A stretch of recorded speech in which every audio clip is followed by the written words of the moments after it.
My daughter-in-law told me that this year it would just be her and my son for Christmas dinner. But when I walked into the house, her entire family was already sitting at the table. They looked at me like I was an uninvited ghost. I didn't say a word. I just took out my phone and sent a single text. 10 minutes later, their perfect evening started to go up in flames. My name is Martha.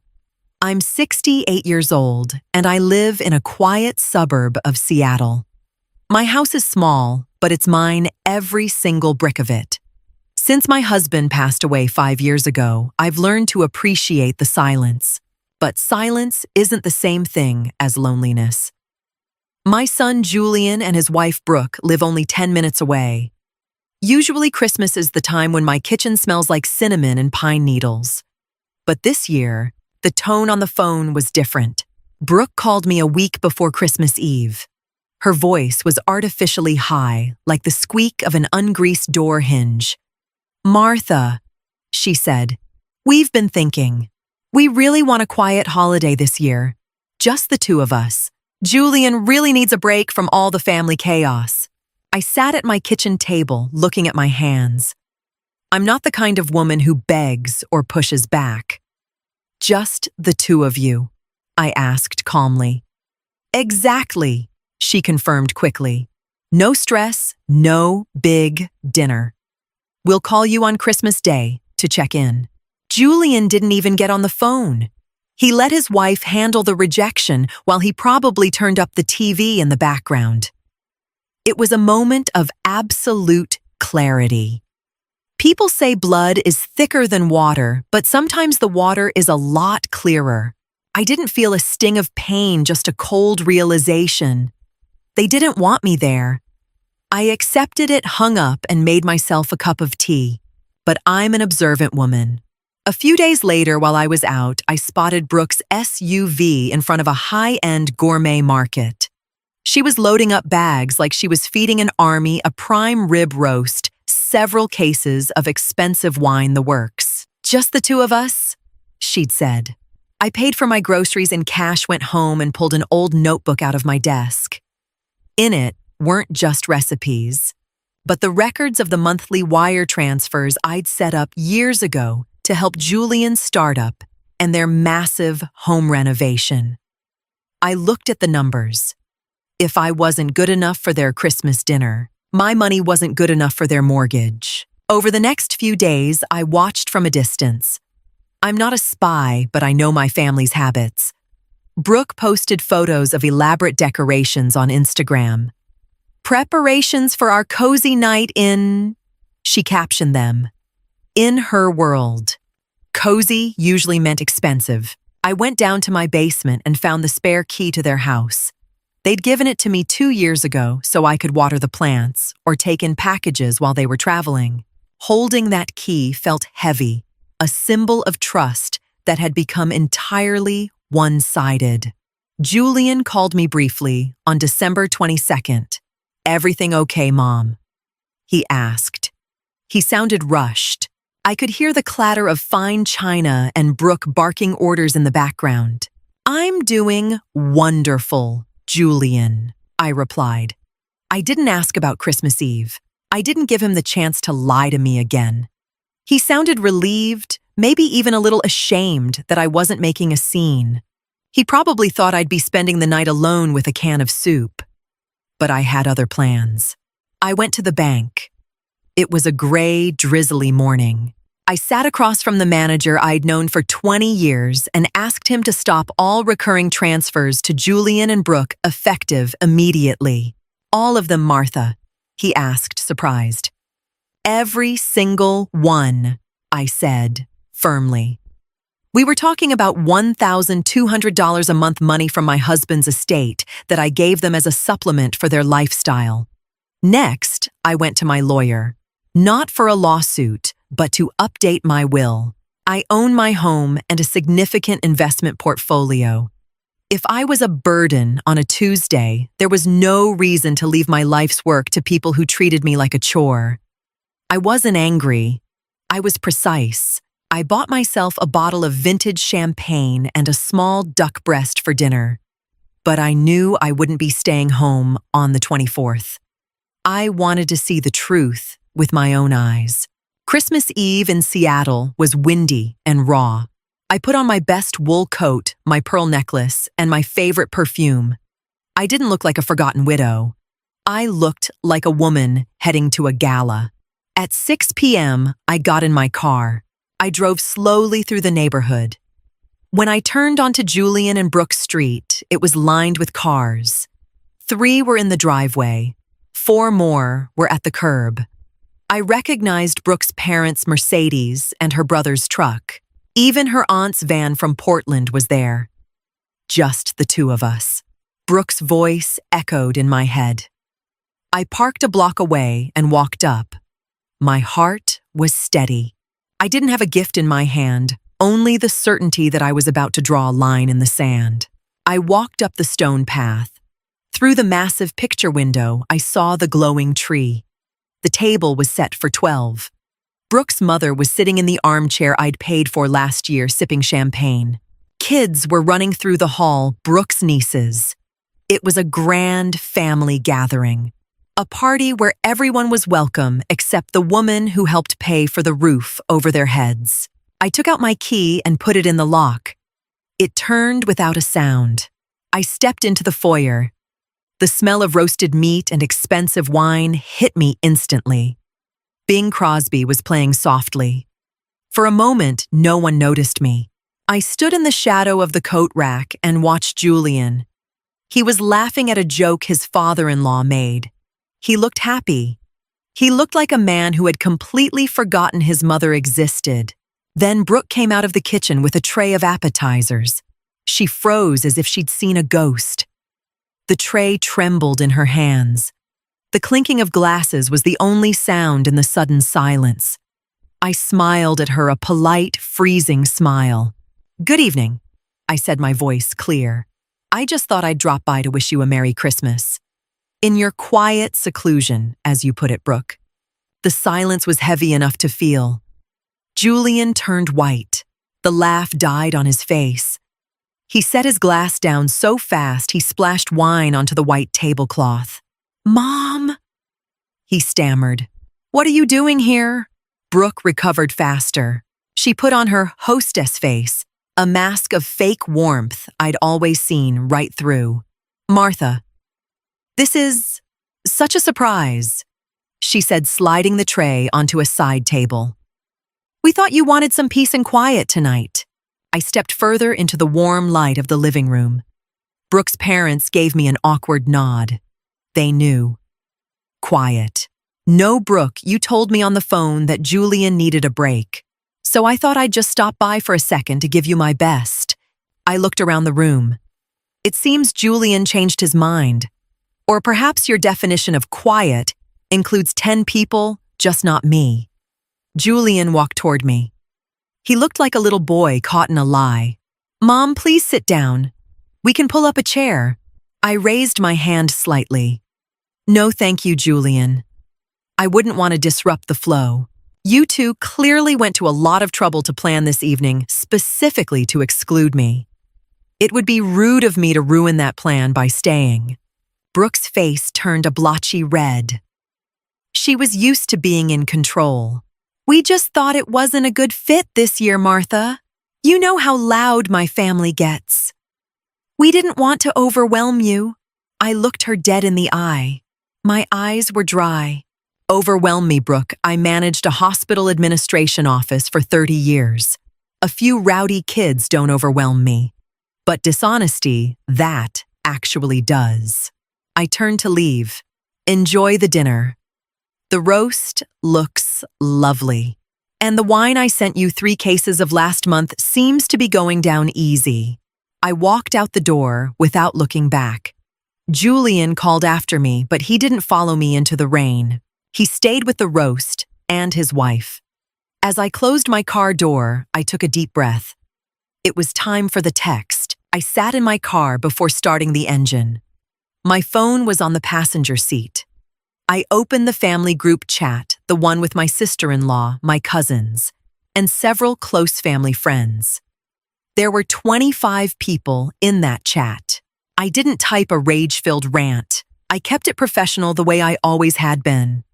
Dear family, I wrote, I wish you all a wonderful Christmas. Since Julian and Brooke excluded me from their celebration this year, on the grounds that they wanted to be alone while the rest of the extended family is currently there celebrating, I have decided to reorganize my own priorities.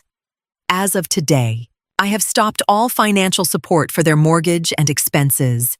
I am heading into a well-deserved retirement and will be dedicating my time and resources only to those who value honesty. Merry Christmas. I hit send. Then I muted my phone and put it in the glove box. I drove home. It was a 10-minute drive, but it felt like a jailbreak. Once home, I lit the candles on my own small tree. I opened my champagne. The silence in my house wasn't empty anymore. It was full of a new kind of self-respect. I knew what was happening. That text was a grenade. My sister-in-law would be asking questions. The cousins would be gossiping. And Julian and Brooke were about to feel the weight of their greed. Losing $1,200 a month meant their lifestyle was about to hit a wall. No more luxury vacations, no more easy payments on that new SUV they couldn't afford without me. I enjoyed my dinner in total peace. I didn't look at my phone once. I knew it was vibrating. I knew the facade in their living room was crumbling. For the first time in years, I felt powerful on Christmas Eve. Not because I'd punished someone, but because I'd stopped punishing myself by taking their crumbs. Around 9 p.m., I took a quick glance at my phone. The screen was a wall of notifications. 57 missed calls. Most were from Julian, some from Brooke, and even 2 from Brooke's mother. The texts were flooding in. Mom, please pick up. This is a huge misunderstanding, Julian wrote. Brooke was less apologetic. How could you humiliate us in front of the whole family like that? That is incredibly petty. I had to smile. Telling the truth was petty, but lying to your mother and shutting her out was just a misunderstanding. I put the phone back down. I had no intention of speaking a single word to them that night. My actions were doing the talking now. Later that evening, there was a knock at the door. I looked through the peephole. It was Julian. He was standing in the rain without a jacket, his face flushed. I opened the upstairs window instead of the front door. Go home, Julian, I said calmly. But Mom, we have to talk. The whole party is ruined. Brooke is crying. Her parents are furious. Are they furious because they finally know who's been picking up the tab while they ignored me? I asked. Or are they furious because their daughter's bank account just shrank? Julian looked up at me, appearing small and lost.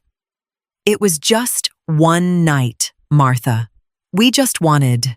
One night is a symbol for years of being taken for granted, Julian. You let your wife treat me like a servant you only call when the bills are due. Go back to your party. You have exactly what you wanted, time with your real family without me. I closed the window and pulled the curtains. He stayed there for 10 more minutes before I heard his engine start. The financial reality would really sink in tomorrow when they started doing the math on how to survive next year without my subsidies.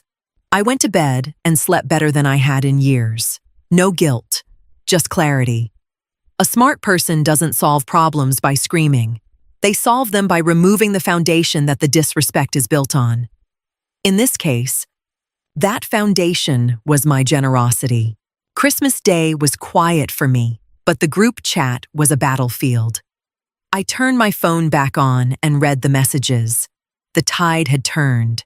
My sister-in-law had written, "It's heartbreaking that Martha was treated this way. She's always been there for everyone." Even a distant cousin chimed in. "If you're taking the money, you should at least have the decency to put a plate on the table for the person giving it." Brooke tried to justify herself, but her argument sounded thin and selfish. She had destroyed the perfect family image she'd worked so hard to curate. That afternoon, my brother called from Chicago. We don't talk often, but he'd seen it all. "Good for you, Martha," he said. "Sometimes you have to shut off the valve to make people realize where the water comes from. You need anything." I thanked him and told him I was fine. That evening, an email came from Julian. Not a text, but a long email. He listed all their fixed costs that they now couldn't cover. He begged me to reconsider at least for the next 3 months until they could restructure. It was a pure beggar's plea. Not a word about the pain they'd caused, no real apology for the lie. Just numbers. It was the only confirmation I needed. They didn't see me as a mother. They saw me as an ATM. I replied briefly, "You are both healthy working adults. You will find a way to match your spending to your income. That's called being an adult. I will be using my money for travel and my own future. Please respect my privacy." I blocked Brooke's number entirely. I kept Julian on mute in case of a genuine emergency, but financial tightness no longer qualified as an emergency. I started looking at Mediterranean cruises for the spring. I'd spent years saving to help them, but that was over. I was going to keep my house, but I was seriously considering selling it and moving into a modern condo downtown closer to the theaters and museums. A new chapter was starting, and I was writing the rules. If you don't want me at your table, you don't get to eat off mine. In the week between Christmas and New Year's, things got ugly at Julian and Brooke's house. I heard through the grapevine that they were fighting constantly. Brooke blamed Julian for not handling me better. Julian was angry because Brooke's family was now distancing themselves. No one wanted to be associated with people who looked that greedy in public. On December 30th, Julian showed up again. This time I let him in, but we stayed in the kitchen. I didn't offer him coffee. He looked exhausted. "Brooke wants to sell the house," he said quietly. "We can't keep up the payments without your help if we want to keep our lifestyle." I leaned against the counter. "Then sell it. Or change your lifestyle. That's a choice for the two of you to make, Julian. You've become so hard, Mom," he said, shaking his head. I looked at him unfazed. "No, Julian. I've finally become honest with myself. I spent years trying to buy your love, and you let me pay that price. But love isn't a transaction. And neither is respect. You treated me like a stranger on the 24th. Now I'm treating you like a business partner whose contract has expired." He tried to squeeze out a few tears, but they didn't move me. I'd spent too many nights alone while they spent my money. "What about your inheritance?" he finally asked. It was the dumbest question he could have posed. I laughed softly. "The inheritance, I'm 68 and in perfect health. I plan on spending every last cent myself. And whatever is left will go to a foundation for lonely seniors. They actually know what an invitation to dinner is worth." Julian left without another word. He knew I meant it. I felt light. The burden of being responsible for their lives had fallen off my shoulders. I called an old friend I'd neglected because I was always waiting around for the kids. We made plans for New Year's Eve. We were going to a 5-star restaurant to toast to a year without false obligations. New Year's Eve was wonderful. I spent it with my friend Sarah. We laughed about the old days and made plans for the future. She was impressed by my resolve. "A lot of women our age wouldn't dare do that, Martha," she said. "They're too afraid of losing their kids entirely." I sipped my champagne. "If the only way to keep them is to let them use you, you've already lost them, Sarah." I felt my confidence growing every day. I started decluttering my house. Everything that felt like a relic of a dutiful past went into the donation bin. In January, I saw Julian and Brooke once by accident at the grocery store. They saw me and immediately ducked into another aisle. They were embarrassed. Good. Shame is often the first step towards self-awareness, though I wasn't holding my breath for a total transformation. Mid-January, I got a letter from Brooke's parents. They tried to mediate. They wrote about family unity and the need for forgiveness. I didn't write back. I simply mailed them a copy of my bank statements from the last 2 years, with the transfers to their daughter highlighted along with a photo of the empty seat at their Christmas table. That was enough. They never contacted me again. I learned that you don't need long explanations when the facts speak for themselves. My life got simpler. I had more money in my account than ever, even after buying high-end fabrics for my sewing hobby and eating out more often. I wasn't a supporting character in my son's life anymore. I was the lead in my own. Julian called at the end of the month sounding more neutral. He said they were keeping the house, but Brooke had to go back to working full-time. He didn't sound happy, but he sounded like someone who had accepted reality. "Want to grab coffee sometime?" he asked tentatively. "Maybe in February, Julian," I said. "But we won't be talking about money. And Brooke needs to learn that my presence is a privilege, not a burden." He agreed. It was a small victory, but a vital one. The power dynamic had shifted for good. Today, I'm sitting on my patio planning a trip to Portugal. The house is quiet, but it feels peaceful.